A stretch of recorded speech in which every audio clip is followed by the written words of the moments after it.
How's it going, everyone? Welcome to Anthony's Animals. In this video, I'll be doing a tank setup because I just recently rescued a couple of leopard geckos from another owner. Now, not to badmouth anybody, but let's just say there was some obvious flaws regarding their care. But it's okay now because they're in my possession and I'll be taking care of all of their needs.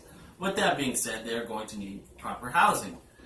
And that's what this video is about. Now, they're in quarantine right now, separate from everything else, but they seem to be doing okay. I don't notice any diseases, no mites, nothing like that, so I think they're officially ready to be welcomed into the collection. So the first thing you're going to need for a leopard gecko is a tank. A single leopard gecko needs a minimum of 10 gallons, but it is recommended to get them at least 20 so that way they have enough room to roam around and explore. But 10-gallon tank will work just fine. Now what you see in front of you is an Exoterra. I do not know the exact dimensions of this, but I do know that it is significantly larger than a 20-gallon tank. So, I'm actually going to be housing 2 females inside of this. Now, this is the original tank that I picked them all up in. There was 2 females in here and a male, and that's a problem.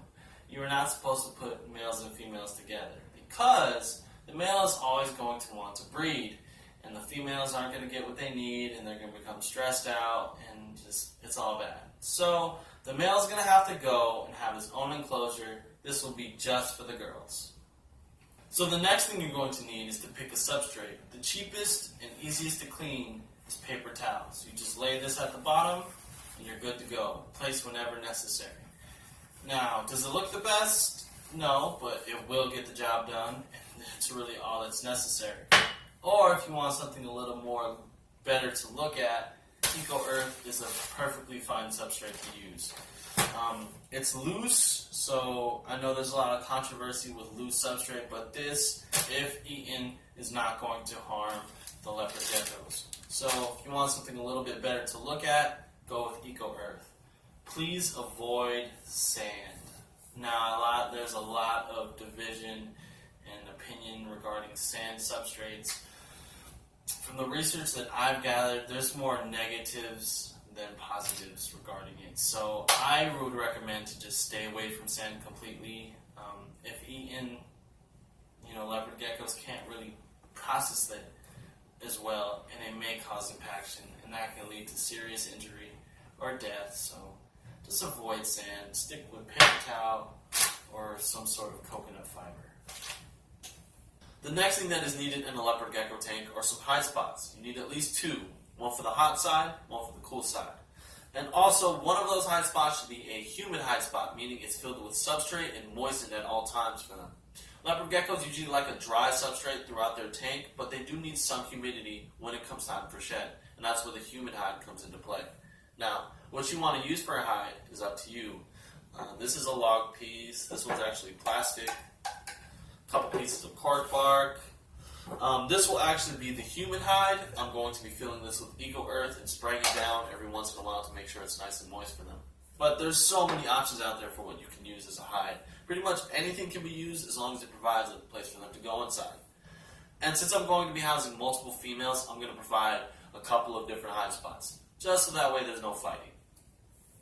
Another thing that is needed in a leopard gecko tank is a way to regulate their body temperature. They're reptiles, so they can't do it on their own. So you have to help them by creating different temperature zones. Ideally, one hot side, one cool side. For the hot side, it is recommended to use an under-the-tank heat pad. Whenever they need to warm up, they'll just crawl on it and warm the little bellies up. They're not really basking animals, so an over-the-head light, they work, but not as well as a heat pad. Now, for the cool side, you just put a couple of hide spots in that area, and whenever they need to cool down, they'll go to the hide spots. The temperature ranges should be around maybe 87 to 92 degrees for the hot side. For the cool side, anything above like 72 degrees to maybe 78, 79 degrees Fahrenheit. Other things that are needed in a leopard gecko tank are things like a water dish. They will drink when they are thirsty, so fresh water should be provided at all times. This one's kind of optional, but if you want a place to put a couple of mealworms inside of their tank, that way they can get a snack whenever they're hungry, that's available. But you should probably do something like this. And that's just a regular Gatorade cap, but you should fill this with calcium, so that way they have calcium in their tank, at all times. Whenever they need some, they will take a lick of it, so calcium should be present in their tank. The next thing you're going to need is something to monitor the temperatures in the tank. There's a couple different options. This here is a digital thermometer with a probe at the end. You just put the probe somewhere and it will tell you the temperature of that area. This here is a hang-on thermometer. You just stick this at some point in the glass along your tank and it will tell you the temperature of that area. And this is an infrared thermometer laser gun. So you just point this at an area, you pull the trigger, and it will tell you the temperature of that area. Now these first two options, I'm actually going to set up the tank without them because these do not belong to them. These belong to my ball pythons tank. The ones that I ordered for this tank were coming in the mail, and it's taking a little bit longer than I thought they would, but it's totally fine because I have an infrared gun and I can monitor their temperatures until the other ones get here. So now the next thing I'm going to mention is 100% optional, but it's decor. If you want to decorate your Leopard Gecko tank with a couple of fake plants, maybe a couple of real plants, some figurines, some sculptures, or if you want to leave it bare, 100% optional, your choice. The last thing that is needed in a Leopard Gecko tank is a lid. They're not really an arboreal type of species, but still, you don't want to risk them climbing out, so just a lid over the top and you're good to go. And now that we've gone over everything we need, let's set it up.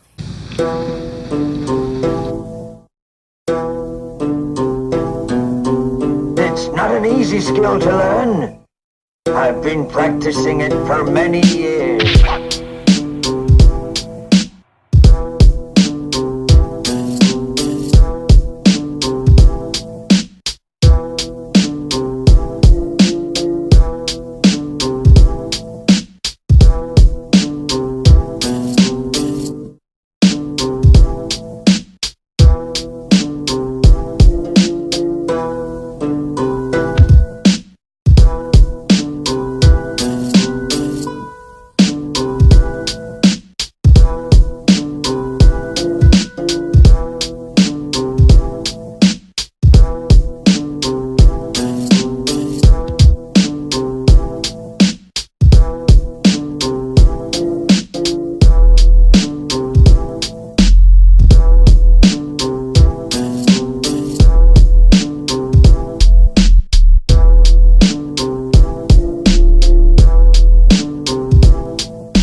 And that's pretty much all there is to it.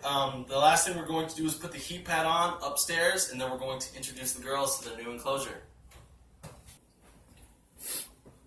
Sunshine will be going in her new home.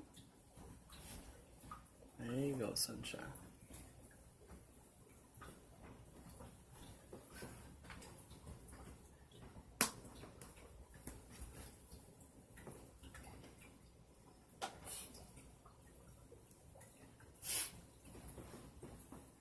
And Sweet Pea.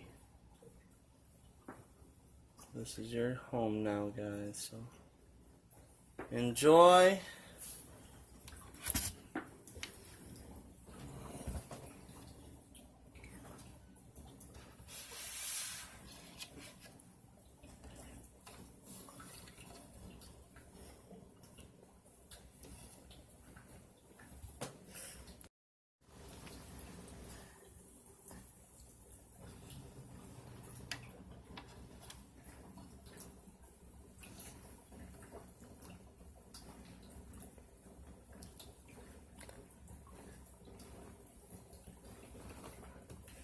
And that's pretty much all there is to it, everyone, when it comes to the setup. Now, you do not have to do it this way. There are so many options out there for you to properly house your leopard gecko, which is why I strongly urge you to do your research outside of this video. Do not let this be your only reference point.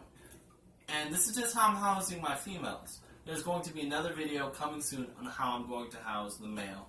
And that one's going to be a special edition of Anthony's Animals, so make sure you stay tuned for that. But for now, make sure to like, subscribe, share, tell your friends, make sure they tell their friends, all that good stuff. We'll see you next time on Anthony's Animals. Take care.